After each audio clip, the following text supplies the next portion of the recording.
What's up, everyone? Welcome to the Political Insider. I'm Brett Smith, your humble host. Joining me today, once again, is retired Air Force veteran and one of our talented writers here at the Political Insider, Kat Anderson. Also joining me is retired Army veteran, businessman, founder, and owner of MilVets mobile app, Eddie Garcia. Welcome to you both. Thank you. Absolutely. Thanks, Brett. Glad to be here. Eddie, I'm good friends with Eli Crane. So he just got sworn in as a new member of Congress. He's a vet turned entrepreneur. So it's great to have veterans turned entrepreneurs on the show. Really looking forward to hearing about your business. Here at TPI, we have great respect for our veterans. You have a rich military family history and a personal military background. Can you take a few minutes and tell our audience about you and your family's background? Sure. So my own background, I'm a 22-year Army veteran. I just retired as of August 2022.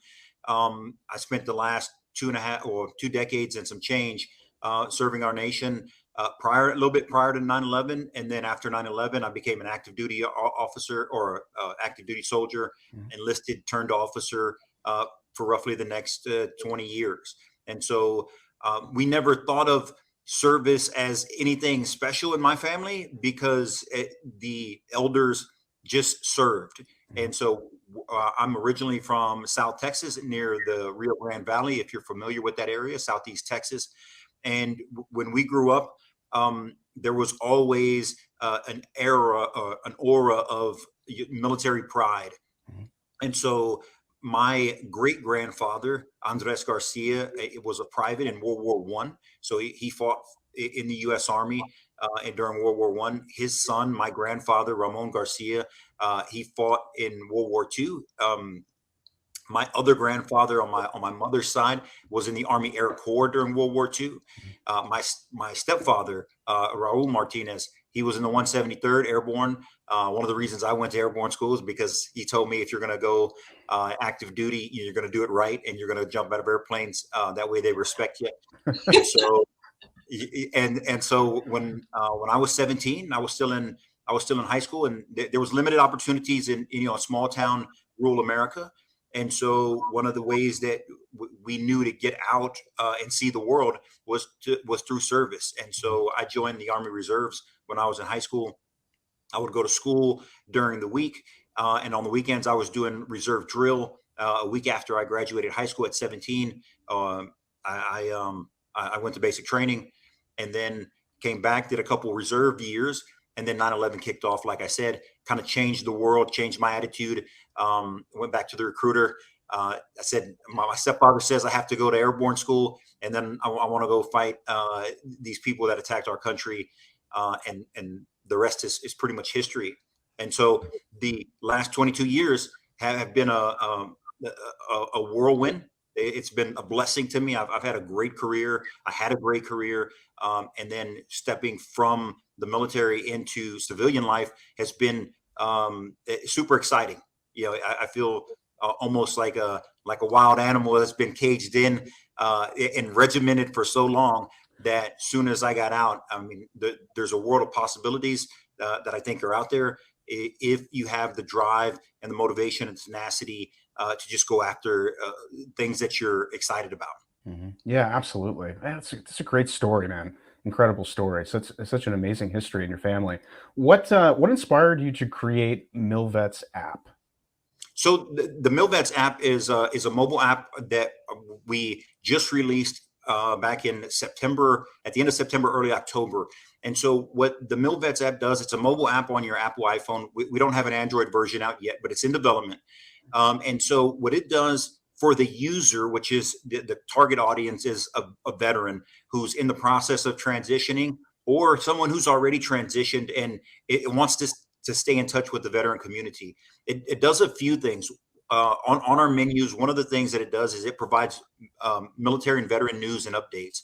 So it keeps the veteran just aware of what's going on. For instance, the PAC Act that just passed a few months ago and was signed into law, or any of the relevant news and events that are taking place, whether it's be Ukraine, whether it be veterans benefits, education, the cost of living increases that just happened for veterans. We try to keep that updated so veterans are updated on what's going on in the veteran ecosystem. There's also a services menu. So what we're trying to do is take a few of the relevant veteran services that are out there and different organizations that do stuff for veterans, and they do it and they do it well. The biggest problem is that veterans are overloaded with so much information that they don't know where to go, and it can be frustrating sitting behind the computer all day trying to figure it out. Mhm. And so what MilVets app does is I have a list of national veteran organizations that provide services for veterans, whether it be hiring, whether it be entrepreneur training, whether it be small business fundraising, small business development with the SBA veteran website, and how to navigate sam.gov, which is now going to change over to the SBA. I think it did on the first. And so what we're doing in that menu is getting a slew of services that are out there for veterans, but with instant one-click access, two-click access from your phone while you're moving around. So as you're spending time waiting for a table or getting your haircut or whatever it is that you're doing, you can passively start looking through some of these services that are out there that are available to veterans, and it gives them easy access rather than being stuck behind a computer screen with a spreadsheet of 400 or 500 different organizations that do a whole bunch of stuff. And so from a user's perspective, that's what it provides. We also have a health app. And so what that health app does, or what that health menu does, excuse me, is it has one-touch access to the Veteran Crisis Hotline, because what I tell somebody is if you've had too much to drink and you're a veteran and you're having thoughts about hurting yourself or somebody else, you might not know that the veteran hotline exists. You might not know the number. It's 988 if you don't know it. But what on the app, what that menu does is it provides just one-click access to the veteran hotline, veteran crisis hotline. So if you're in those moments, and sadly enough, vets are coming into those moments a lot these days, you get really quick access to the veteran crisis hotline. It gets you the help that you need. It also provides one-click access to the nearest clinics in case you get sick, in case somebody gets hurt. I joke around to my veteran buddies and say, like, just in case we take fire, and I need to get you to a hospital, I pull up the app. You hit one button and you'll find out the nearest hospitals that you can take people and rush people to. So from a veteran's user's perspective, that's what it provides. There's also a neat map and veteran business owner category there on the app, where the essential idea is that veteran small business owners, whether you cut hair or you design web pages, or you're a landscaper, or you sell Pamper Jeff, or whatever it is that none of those are recommendations, by the way. But whatever it is that you sell, or the product or service that you produce, if you're a veteran-owned business or military spouse-owned business, is that you can subscribe to that portion, to that side of the app, to our business category side of the app, and market your business to a veteran population that's looking to interface with veteran businesses. I'm a veteran. I would much rather give my money, my time, and my energy towards a veteran business, whether it be landscaping or roofing or painting or whatever it is, than someone that I have no connection with. And so we might not know each other, but if I know you're in the Army, if I know you're in the Marine Corps, if I know you deployed at some point, then I'm just more apt to build a connection with you and do business with you. I would much rather patronize that business than some other business I have no connection with. And an intangible in that aspect is that it instinctively builds some kind of camaraderie between the veteran, the owner, and then whoever it is that's patronizing that business, and they're both veterans. Maybe they're looking for more connection, and hopefully they can get it by going through the app. Yeah, it sounds like it builds the community, or brings the community of veterans together. I think it's brilliant. It's a hub. It's a one-stop shop. I think that's fantastic. What is different about your app than the congressionally mandated transition programs? Well, for one, we have no skin in the game.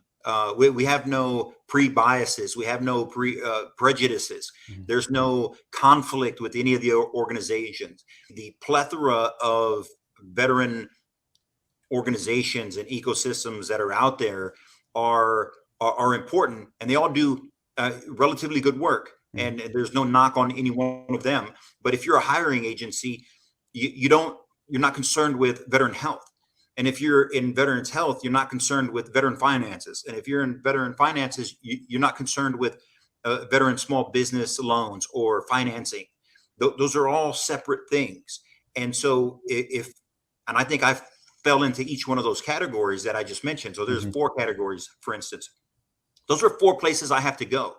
Those are 4 categories of items or issues that I have to go search 4, 5, 6 different organizations within each one of those, and I can quickly become overwhelmed.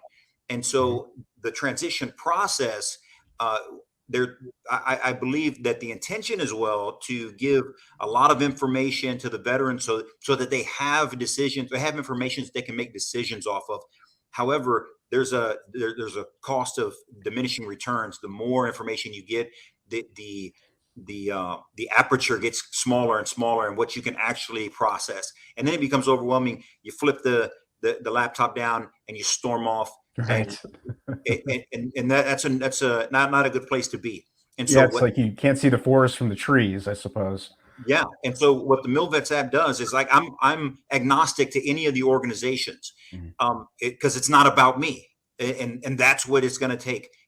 It's going to take organizations and people to say it's not about me. It's actually about the user, and so all I care about is getting the user to the end game that they're looking for. Mhm. If you're transitioning out and you're looking for a job, for instance, there's 5 to 10 different hiring agencies out there. We have one on the app. It's right at the top. It's called Recruit Military. Mhm. Now, that's because Recruit Military and I had a conversation. Uh, I liked their business model. They have 400,000 open jobs across the nation. Wow. So, um, and not to knock any of the other recruiting agencies, Hire Military, Hiring Our Heroes, and a few other ones, but they just don't work together Mhm. because they're after the same pool, and that's their business model. That's what they do. Again, no knock on them, but I want to be ambivalent to who it is. Right. I don't care about the organization necessarily. I care about the veteran user getting access to the information that they need, so that they can transition appropriately and they get back to their or get started in a new civilian life. Yeah, absolutely. Kat, you're the perfect person to ask about this since you literally just went through this transition. What gaps did you encounter that something like MilVets could help with? Yeah, what Eddie did with Milvets is exactly, what I think most, especially modern veterans, need. So you go through your transition assistance, and I was lucky enough to do it twice. But even knowing that I could go twice, I had to search out that information. Like, it Mhm. wasn't readily available to me. And it's not, I don't think it's because, there's any necessarily like malicious actors in the Department of Defense, or even when it comes to Congress, when it comes to helping veterans. I think there's just so much going on, Mhm. that some of this information is unavailable. So I went through it twice. The second time I was able to go through the executive level just because of the rank that I had obtained. And it was like trying to drink from a fire hose. Eddie, when I got to, meet him and kind of get to know Eddie, one of the things that I loved was when he brought up, you get this, Excel printout of 400 links, and it's teeny tiny print, and it's probably been Xeroxed a couple times, so it's even Yeah. hard to read. And that's exactly what I got in like both of the TAPS programs that I went through. So you get this huge, all of these links, and there's all of this assistance out there that you know of, and all of these programs, and you're aware as a veteran that they exist. But when you're transitioning, whether you're retiring or separating, there is more that you have to do than just that, right? Like, you oftentimes you're still working, because you're still, when you go through this, you're still in uniform. You're trying to out process your base, so making sure that return all of your equipment, and you're searching for your gas mask in your canteen because you don't want to get charged for it. And on top of that, you're trying to find a job, because the reality is, most veterans cannot live off of their pension. I retired as an E8, so I did well, I like to think, but like my pension is 2,600 a month. There's no way to, take care of my family off of that. So all of that you're trying to do, you don't have time to flip through, all of these links that you don't really know what they are, and these, pamphlets. And so it can be really overwhelming, and I think that veterans can shut down. So what MilVets does is it really speaks to today's veteran, I think. So, I'm a millennial, technically. I'll be 40 this month. But like I do most things off of my phone. A lot of veterans do. They have their phones on them. And so it would have been really helpful when I was going through this process to be able to, at my own pace, go through a system that is built specifically for me as a 40-year-old who's used to being on my phone, and find the things that I need. And so that's what I think it really, like, that's what I noticed about the program, is that TAPS, it checks a box, and I think that it has, it's got good intentions, but it really, all it really does is kind of freak you out. All my friends that are retiring this year are like texting me freaking out because they've just finished TAPS and it's too much. So MilVets really kind of fills that void, I think. Very cool. Eddie, you talked about building a military veteran sense of community. You're part of a lot of other communities. Can you share a bit about those and why you believe communities are key to our country? Well, first of all, to the point about community, I think, is the bedrock of our civilization. I think that a lot of the negativity that you see concerning a whole host of issues, whether it be military veterans transitioning out, whether it be even our schools, our politics, are a fallout effect of service organizations, community organizations that used to be around, 30, 40 years ago, slowly disintegrating. And the veterans, we're all veterans. So you can understand about, like, the BFW, for instance. I mentioned my grandfathers in the past, when they went to World War II, they came back. They all qualified for their VA home loans. They took out the loans. They all built each other's homes because they were all carpenters or painters or roofers, bricklayers, etc. And they did things together. They started the VFW, the local VFW where we were at, and they were there all the time. There was always this camaraderie, this sense of community within the community. And I think technology has exacerbated the decline of these organizations. And so one of the passions that my wife Veronica and I have is building community. So there's essentially, three community legs that I guess that we stand on. One of them is the veterans, as we've discussed. So I was just previously a board member of the Northern Virginia Veterans Association. I had to step down for some conflict reasons that I think we're going to discuss later. But I've been on the board of Nova Vets for a while.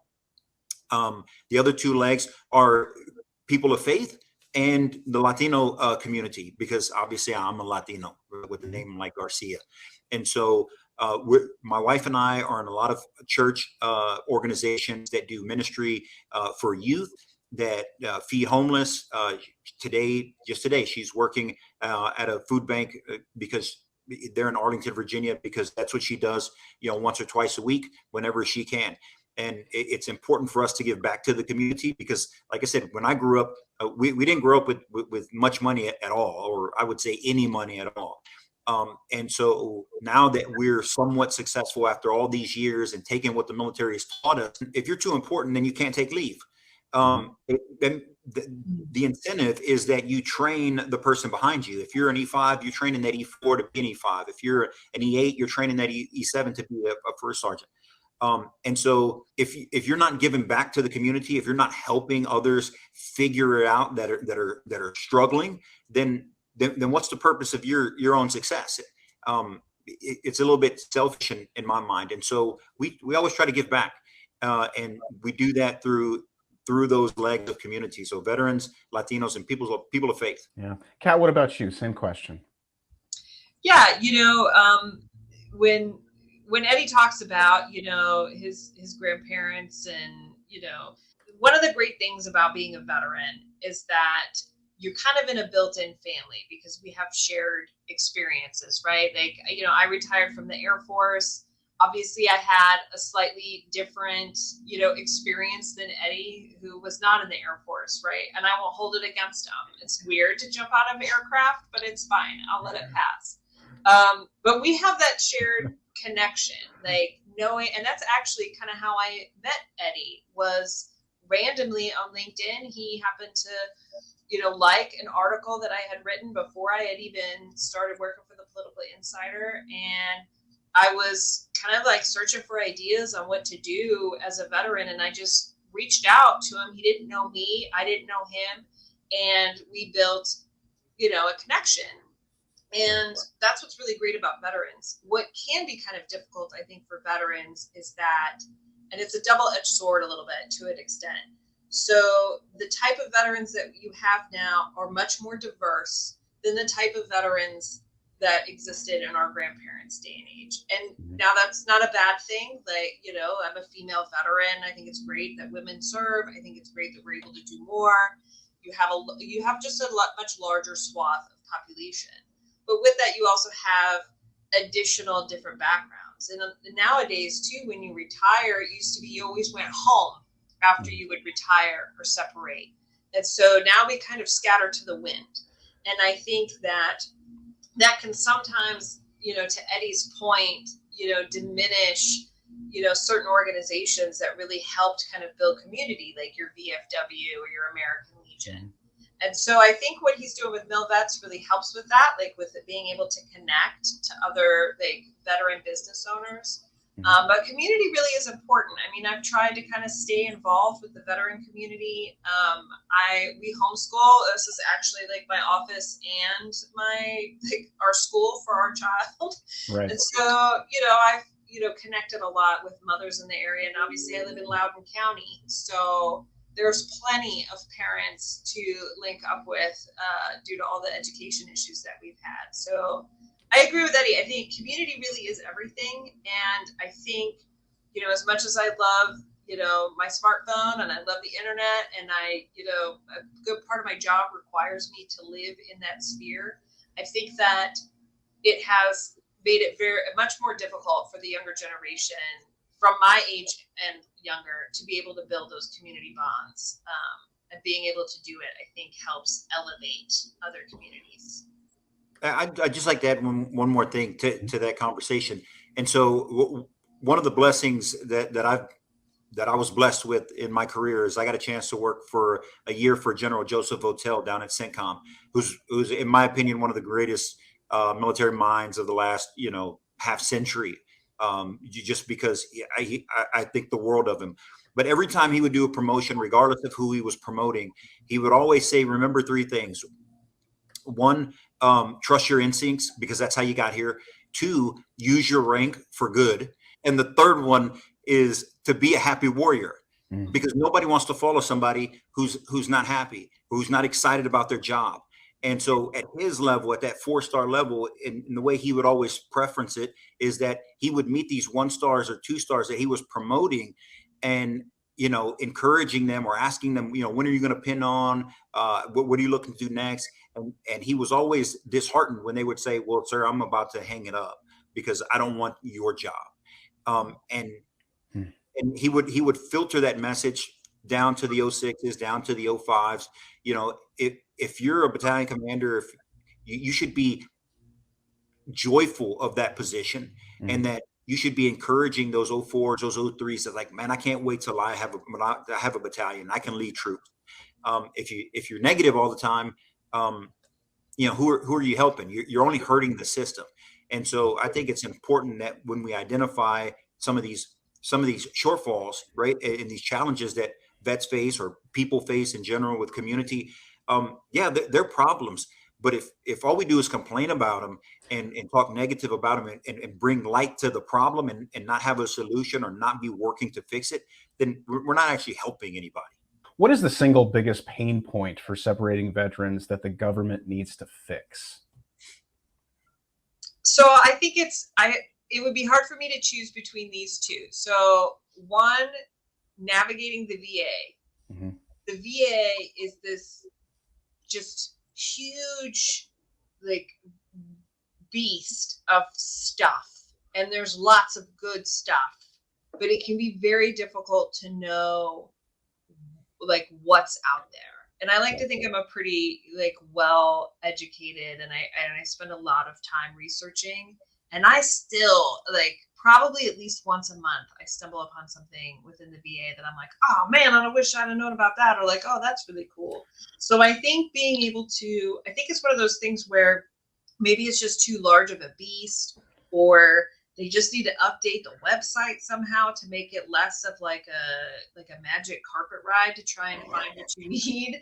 But I think that they could do a better job of that. I think that's a huge pain point, because the VA, I mean, between VA health, VA disability, VA education, there's so much out there, and I don't know if it's delivered very well. And then the second thing I think would be like helping veterans transition from their military life into their civilian life better. So like, I had spent 20 years in the military, and I wanted to do something different. And I wanted, like, for instance, I wanted to get into politics. Of course, now I write about politics, which it kind of worked out. But I remember, like, I had done everything I thought I should do. I got my bachelor's degree in political science. I got my master's degree in political management. I interned, before I left the military with the senator. But then when it came to, asking for help, like, how do I translate what I've done and my age too in an appropriate way to try and get a job at the outside? I got a lot of blank stares. And so I kind of had to figure it out, and I'm still kind of figuring it out. I mean, even now, I have friends who will like send me, job postings that are out there. Not that I'm looking for a job. I love working at the Political Insider, but a lot of times I'm like, this would be great, except it's the pay isn't enough for me to leave what I'm doing now. Like, I've interviewed for jobs too, and it's like, well, you're overqualified because you're 40 and you have a master's degree, but you don't have the experience to be able to transition. So I think a lot of veterans who are looking to maybe reinvent themselves run into a little extra difficulty there. So those would be my two. Well, Eddie, you're kind of you're the poster boy for reinventing himself after the military. It's really cool. I mean, what do you think? I would tell you, Brett, and well, thank you for the compliment. You bet. One of the reasons is, quite frankly, is the pandemic. I mean, the pandemic shut so much down as far as operations were concerned, that as I started the transition was the time that the pandemic, 2021 into 22. And so the workload that I had went to a crawl, and it gave me the time to kind of figure it out. I mean, even though it'd been coming for a while, and once we made the decision, we made a decision probably about the 24-month mark, and that's when I tell people you gotta nail it down before 24 months, because it really does take you that long. And so if you backdate 24 months, you're looking at August of 2020, which is in the middle of COVID-19 pandemic stuff. Right. And that was at the point in time where I had the time with my wife, with my family, because the schools weren't in and we were homeschooling. So we had conversations about, are we going to retire? What are we going to do? What does this look like? Do we stay here? Do we go somewhere else? And we didn't have to make that decision. And I didn't have to go to work and do a bunch of emails and force stuff, have stuff forced upon me while I was in that period of, contemplation is a fancy word, but we had to really think about what we wanted to do.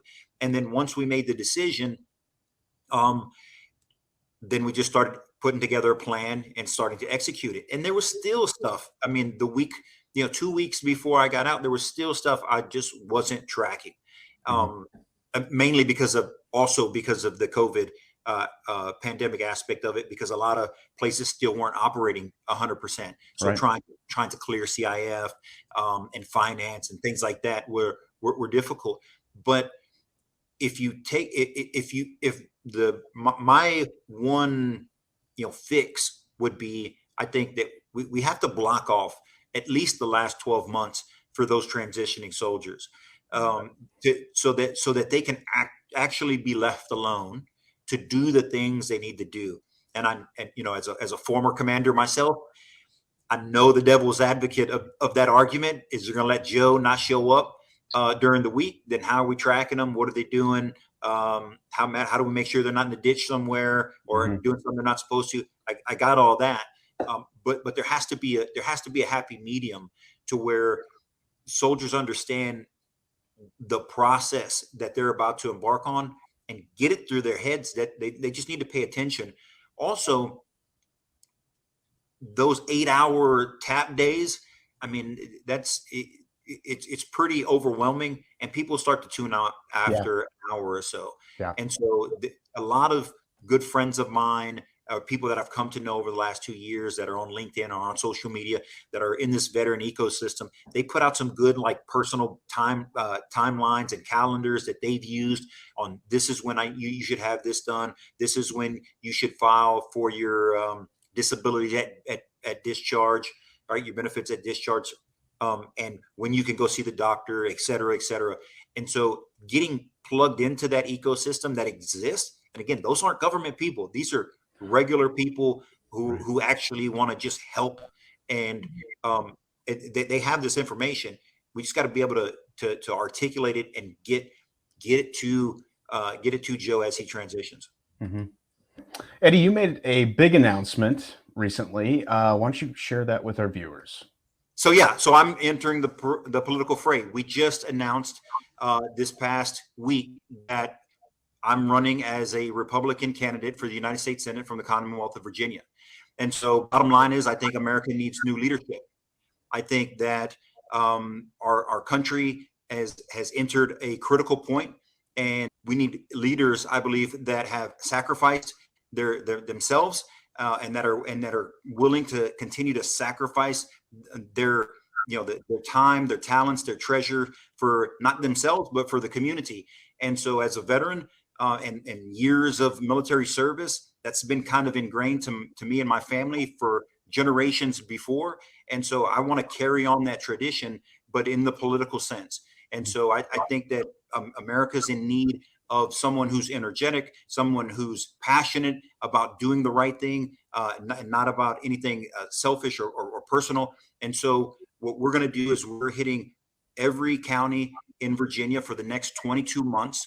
We're going to have a primary in probably June of 2024, and the general election will be in November of 2024. But from now until then, I'm essentially rallying the troops, getting name recognition, and hitting all the communities that I can think of that are looking for a better, brighter future.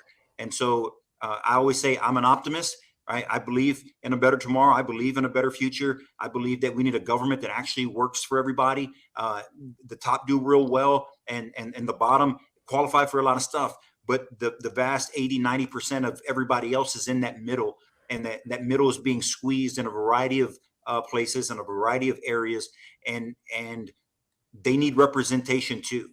And so I want to be that representation. Faith played a big role in your decision to run for office. Why don't you talk about that a little bit as well? Well, my family and I are faith warriors, so faith plays a huge part in my life. We're regular churchgoers, and we give back. I mentioned some of the work we've done before. We work in youth ministry. I also have a finance business, so I donate some of my financial instruction to pre-marriage counselings and pre-marriage retreats to help young couples that come together to understand the finances of marriage, because finance is number one reason of cause of divorce. Yeah. And so we've been in the faith community in Virginia for quite some time, and then even prior to this, when we were down in North Carolina and Tampa, Florida, and every place we've been, our faith has grown over the years. grown stronger together. Kind of as my wife and I have matured, we've grown up together over the last 17 years, 15 years of marriage.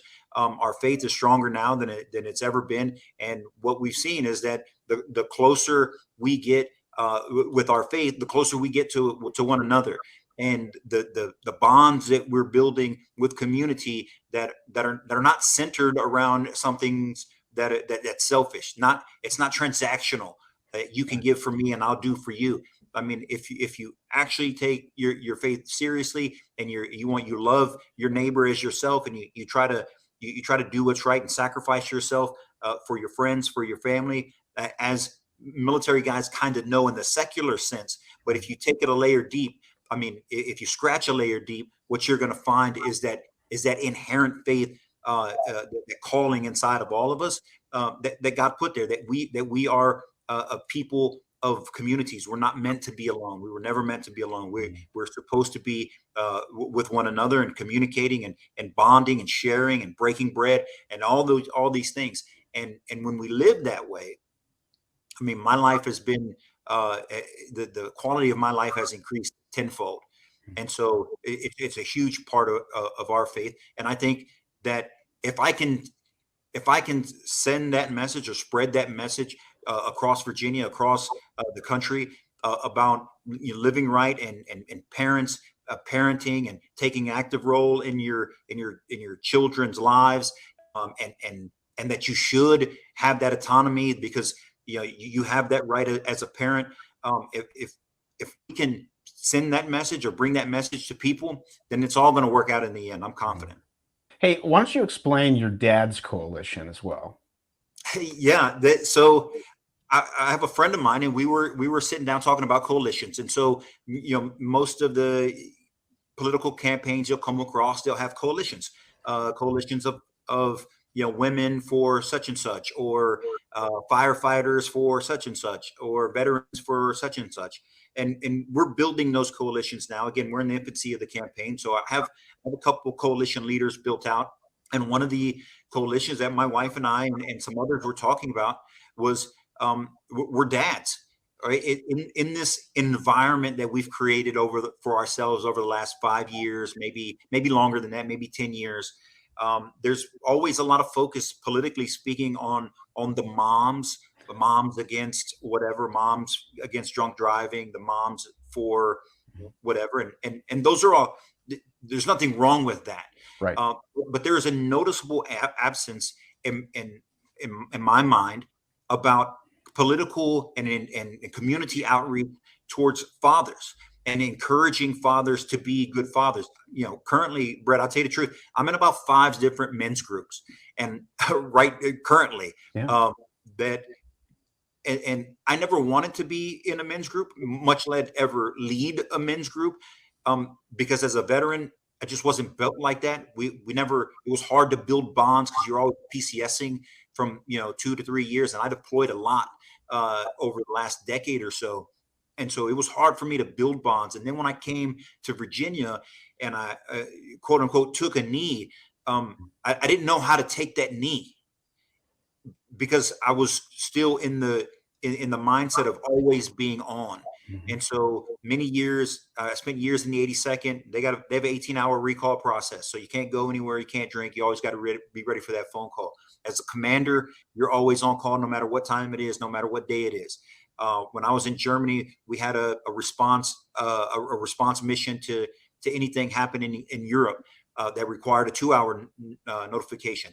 I did that for about 12 to 14 years. I mean, Wow. in that cycle constantly. And then when you're not, I was deployed. And so I didn't know that I wouldn't be able to handle a regular lifestyle, or more civilianized lifestyle. And then I started struggling with it for a period of time. Mhm. And a friend of mine, actually wasn't a friend, a man I met, invited me to a men's group one day after church. And he's like, "Hey, we meet here on Saturdays at 7 o'clock. You should come." And my first thought was, I'm not meeting at 7 o'clock on a Saturday morning. And so I said, sure, I'll be there, thinking to myself that I'm definitely not going to be there. And then it gnawed on me throughout the week. And so Saturday rolled around, I got up and I went, had a great experience in this men's group. Found out, there's a lot of other men that feel like I feel, that see what I see, that have the same concerns that I have, and they're trying to struggle how to come up with solutions within their own family, with their own community. How do we adjust to the world the way it is, because it's not the way it's been, and that's just grown into a collection of different men's groups that I'm a part of. Mm-hmm. And so in this conversation that I was having about coalitions, dads came to mind, and how no one, politically speaking, reaches out to dads. The men aren't. There's just not a big coalition. There's the Women's March. There's just a lot of female power, and the future is female. And I don't have any issues with any of those slogans, but as far as a political coalition that's built around family, that's built around faith, dads are super important. I think dads are. If you look at the data that's been released recently, it's not income status that determines your success in life, or even the chances of you ending up in behind bars, incarcerated at any point in your life. The number one factor in that is whether or not you have a father in the household. So even if you come from a upper class or wealthy family, if you don't have a dad in that household, chances of those children, especially young men, ending up incarcerated at some point in their life skyrocket astronomically. And so dads play a super important role. And I just don't think that we've been talked to by our leaders to encourage them to take an active role, a more active role in their families. As a military guy, and I just told you, we counsel people for pre-marriage. Mm-hmm. I always tell the young women who are about to get married to their husband, challenge him. If you challenge young men, and we know this in the military, when you challenge young men to be disciplined, to do what they're supposed to do, to have responsibility and take responsibility, they'll 9 times out of 10, they're going to rise to that challenge. They're going to take it as a challenge. Yes. And eventually they'll want to do it because it's the right thing. They might not know it's the right thing at the beginning, but after enough time, they'll want to do it. They'll recognize the benefits of it, and then they'll meet those expectations. I say that all the time. You can look at my awards or my military career and any accolades, any pats on the back I've ever gotten. The only reason I've gotten those pats on the back is because my wife has set a standard for me to meet. And she demanded that I be the husband she could be proud of, and a father that the kids could be proud of, and be present and be that person that she knew that I could be, even if I was too much of a knucklehead to see it myself. Mm-hmm. And so I encourage the same thing to those young women, to hold these young men that they're going to get married to hold them to that standard, make them be strong with them, and say, look, you need to reach this level because we need to have a strong family. We need to have a lasting life together, and this is how we're going to do it. And they'll meet them. 9 times out of 10, they'll meet them. And so we're reaching out to fathers that haven't been spoken to over in the political space, and we're encouraging them to come join the coalition, and that there's a place for you too. This is the political space is a place for dads too. It's for men who are working their tail off, trying to provide the best they can for their families, just like every other parent, and that's doing the right thing, and that is concerned with some of the things that we see in our society. They're concerned with our schools. They're concerned with our debt. We're concerned with everything everybody else is concerned with: the inflation, the cost, and the rising cost of food, water, and shelter. If you're a protector, if you claim to be a protector, and you see that it gets harder to provide the basic necessities of life for you and your family, food, shelter, and water, you're going to get concerned. And I think there's a lot of concern out there. And so what we're trying to do is just start a coalition of dads who we're not going to march. I'm going to storm around. I'm going to make a bunch of noise, but just come together and say, look, here's what right looks like. And we want to exemplify that, and we want to encourage that to others. You said at your friends and family kickoff, your campaign kickoff event, we need politicians in 2024 that think, act, and speak like 2024. Right now, we have politicians from 1994 that still think, act, and talk like 1994, which is consequently the year before I graduated high school. Can you elaborate? Well, it's 2024, Brett. Yeah. And well, in my mind anyway, because I'm already thinking to the finish line. Mm-hmm. So we're on the cusp of 2024, Mm-hmm. and the only way we're going to solve problems in 2024 is to be living in the year 2024, to be here, to be present, to be now, to understand the culture, understand the people, to be able to look like them, speak like them, talk like them, relate to them, and all the aspects of it is of these issues. I mean, we could go down a whole litany of issues that concern us in the political space. They've been around for 30 years at least. Yeah. I mean, the border's been a problem since 1986 was the last time it was addressed. Some of these people in Congress were there in 1986 when it got addressed, and they're still there right now.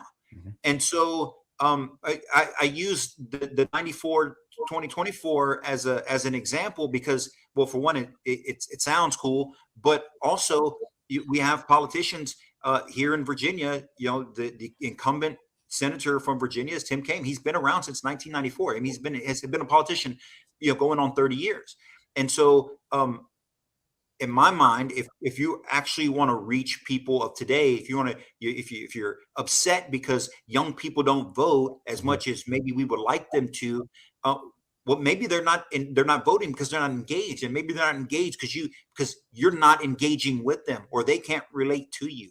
And so, not to mention, today's problems are different than they were 30 years ago. Yeah. And our leaders and our politicians have a tendency, especially ones that have been around that long in politics, have the habit of talking about issues like it's 1994 again. It's not 1994. I mean, again, I'll talk about my position as a Latino, right?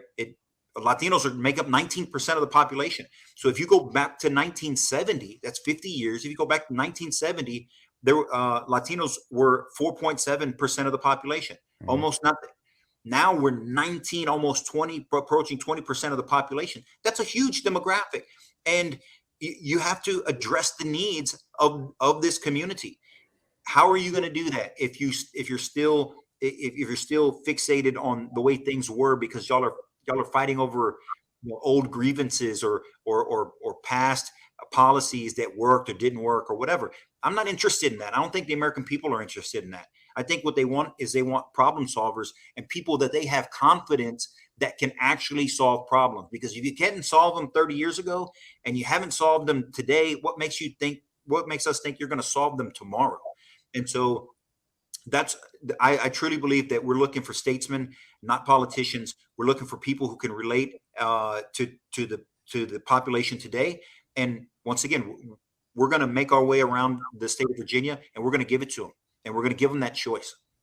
Well, and speaking of, thinking, acting, and talking like 2024, you created an app. I mean, it reminds me of Marshall McLuhan, who a long time ago, before I was born, said the medium is the message. And at the time he was talking about television, and how to communicate to people, especially young people. You've got to do it in the way of which media they consume and how they consume it. Yeah, well, industry is solving problems that we didn't know we had until they started to solve them. Right. But yet our government and our government leaders are still in that pre-internet age, in the way that they speak, in the way that they talk, in the way that they think. And that's just not, for good, for bad, or other, whether you agree with it or not. That's just not where we live. Right. And so we have to address the issues that are at hand. We have to speak to people in the way that they can understand. And to your point, this is a digital world. This is a video-centric world these days. And that's where people are living. And if you're going to complain that people aren't engaged, that young people aren't getting involved enough, well, then you got to get them involved. Yeah. And so again, we're gonna make that effort. We're starting early. We're getting out to locations now. We're putting out content. We're going to expand that as time goes on, just to reach those individuals, young people, old people, men, women, black, white, brown, and all others, to give them a chance to actually be making an informed choice on what kind of leader do you want representing you in the halls of Congress and the halls of the Senate. And I'm confident that they're going to choose us. Well, sadly, we're out of time. Kat, why don't you go ahead and give everyone your social media coordinates as well as where they can find you and your work? Yeah, sure. So, of course, you can find me at thepoliticalinsider.com. So please definitely stop by and follow us. And you can find me on Twitter at Mohawk Moderate. Awesome. Eddie, where can people find you on social media, and where can they find info about MilVets and your campaign for the U.S. Senate? Well, MilVets is mil-vets.com, milvets.com. But more importantly than that right now for me is go check us out at the campaign website. So it's eddiegarciava.com. That's EDDIE GarciaVA.com. All the social media, Facebook, Instagram, LinkedIn, Twitter, it's all at Eddie Garcia VA. Fantastic. Well, thanks so much, man. This was a real pleasure. It was a lot of fun, really interesting, and would love to have you back to check in on the campaign as it progresses. Good luck with that, man. I think you're going to do great. So, but thanks again. Really appreciate it. Thank you. Thank you for having me, Brett. All right. Thanks, Kat. Appreciate it. Thanks, Eddie. It's good to see you. You too.